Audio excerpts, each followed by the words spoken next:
First comment, అన్నయ్య car కొన్నాం, దశంభాగం ఇవ్వమన్నారు, ఇచ్చాం. రెండో క్వశ్చన్, ఇల్లు కొన్నాం, దశంభాగం అడిగారు, ఇచ్చాం. మూడో క్వశ్చన్, ఇప్పుడు అప్పు తీసుకున్నాము, అప్పులో కూడా దశంభాగం ఇవ్వమంటున్నారు, ఏం చేయమంటారు? చర్చి మానేసేయండి. ఫస్ట్ మీరు ఏం చేస్తారంటే చర్చి మానేయండి. దశంభాగం అనేది పాత నిబంధన పదం. అంటే లేవీయులు మందిరంలో చేసే సేవ నిమిత్తం లేవీయులకి ఇంక బయట సంపాదించుకుంటే వీలు లేదు. అయితే దేవుడు ఏం చేశాడంటే, ఇక మీరు వేరే పని చేయొద్దు నా సేవకులు, కాబట్టి మీరు మందిరానికి తీసుకొచ్చేవ్వండి. ఏది ఒక్క పాస్టర్ కాదు, ఇవ్వమంది లేవియా కుటుంబం మొత్తానికి ఆ దేశంలో ఉన్న వాళ్ళందరూ దశంభాగం ఇవ్వాలి. మనిషికి 10%, 100 సంపాదిస్తే 10 రూపాయలు ఇవ్వాలి అనేది చాలా నియమం, అదంతా కట్టడి. అది ఇజ్రాయేలీలకు ఇచ్చినటువంటి కేవలం ఒక ఆజ్ఞ మాత్రమే. ఇజ్రాయేలీలు కాకుండా బయట అంటే యూదులు కాని వాళ్ళకి దశంభాగం అనేది వర్తించదు. యేసుక్రీస్తుని నమ్ముకున్న తర్వాత, సంఘం ఏర్పడిన తర్వాత సంఘం డబ్బుని ఏ విధంగా తీసుకుంది అనేదాన్ని మనం ఆలోచిద్దాం. ముందుగా సంఘం ఏర్పడిన తర్వాత అపోస్తుల పాదాల దగ్గరికి ప్రజలు తెచ్చి స్థిరాస్తులు నమ్మి పెట్టారు. అర్థమైందా? స్థిర అంటే ఇక్కడ నెంబర్ లేదు, 10వ వంతు ఇవ్వండి, 5వ వంతు ఇవ్వండి. ఇక్కడ నేను మొత్తం మీ ఇల్లంతా అమ్మేవమని చెప్పట్లేదు, వాళ్ళు ఇచ్చారని చెప్తున్నాను. ఇది ప్రేరేపించడానికి కాదు, అంటే వాళ్ళకి అనిపించింది ఇవ్వాలని. ఈ ప్రభువైన యేసుక్రీస్తు వారు తప్పించి జీవితం మాకేదీ లేదు. మరణించేలోపు కొన్ని మంచి పనులు చేయాలి, నాలాగా సువార్త ఇంకో 10 మందికి చేరవేయాలని వాళ్ళ ఆస్తులు తీసుకొచ్చి అక్కడ ఇచ్చారు. డబ్బు ఎక్కువ కాదు నాకు, చాలామంది రక్షించబడాలి, అందరం పంచుకుందాం. లేని వాళ్ళు అంటే యేసుక్రీస్తుని నమ్ముకున్న వాళ్ళలో డబ్బున్నోళ్ళు ఉన్నారు, డబ్బు లేని వాళ్ళు ఉన్నారు. అయితే ఆ రోజుల్లో యేసుక్రీస్తుని నమ్ముకున్న కాలంలో డబ్బున్నోళ్ళకి ఒక ఆలోచన వచ్చింది, అరే నేను డబ్బుతో ఉన్నాను, అయితే ఇప్పుడు యేసుక్రీస్తుని నాలాగా నమ్ముకున్న వాళ్ళలో చాలామంది పేదవాళ్ళు ఉన్నారు, వాళ్ళకి తినటానికి కూడా లేదు, కాబట్టి నా ఆస్తి మొత్తం అమ్మి అపోస్తలులకు ఇస్తే వాళ్ళు లేని వాళ్ళు లేదు, ఉన్నవాళ్ళు లేదు, అందరికీ సమానంగా 10 రూపాయలు ఉంటే 5గురు ఉంటే 5గురు 2 రూపాయలు తీసుకుంటే ఎంత సమానంగా వచ్చిందో అంత సమానంగా పంచుకున్నారు సంఘానికి. అంటే పాత నిబంధనకి దశంభాగం అనే ఒక హద్దు ఉంది, కానీ కొత్త నిబంధనకి హద్దు లేదు, రెండోది దానికి ఇంతని లెక్క లేదు.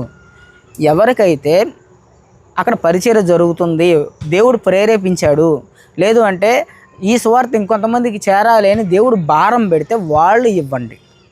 దశంభాగం కాదు, రూపాయి ఇవ్వమంటే దేవుడు రూపాయి ఇవ్వండి, మీకు ఎంత 1,00,000 కోట్లు ఇవ్వాలంటే 1,00,000 కోట్లు ఇవ్వండి, మీకు అనిపిస్తే ఇవ్వండి, అది మీ ఇష్టం. అర్థమవుతుందా?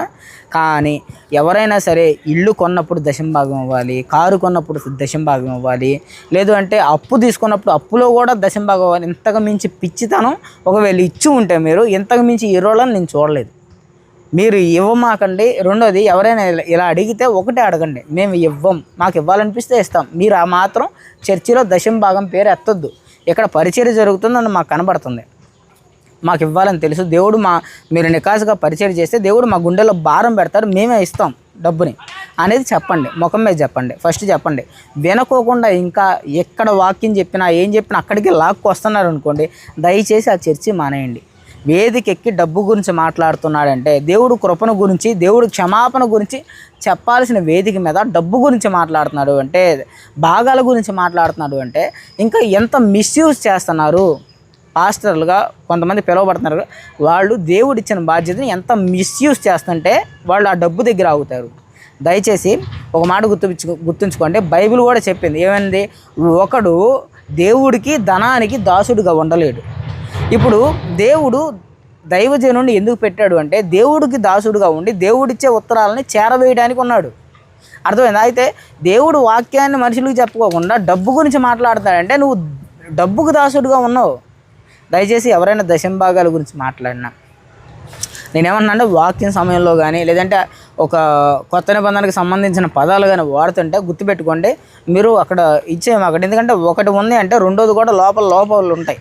వాక్యంలో కూడా వక్రీకరించే పని ఉండిద్ది. కాబట్టి ఇలాగ మనుషులు కట్టడలు, మనుషుల వేషధారాన్ని చూసి మీరు దయచేసి అలాంటి చోట్ల వెళ్ళమాకండి. అది రక్షణకు సంబంధించింది కాదు, ధనానికి సంబంధించింది. మనుషులు మోసం చేసి డబ్బు తీసుకుంటే విధానం.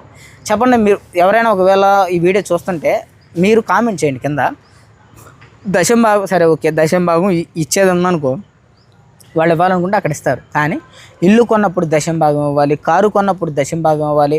అరే ఎంత ఈ పిచ్చి ఎంత పరాకాష్ఠకి వెళ్ళిపోయిందంటే అప్పు తీసుకున్న అప్పులో దశం భాగం ఇవ్వాలి.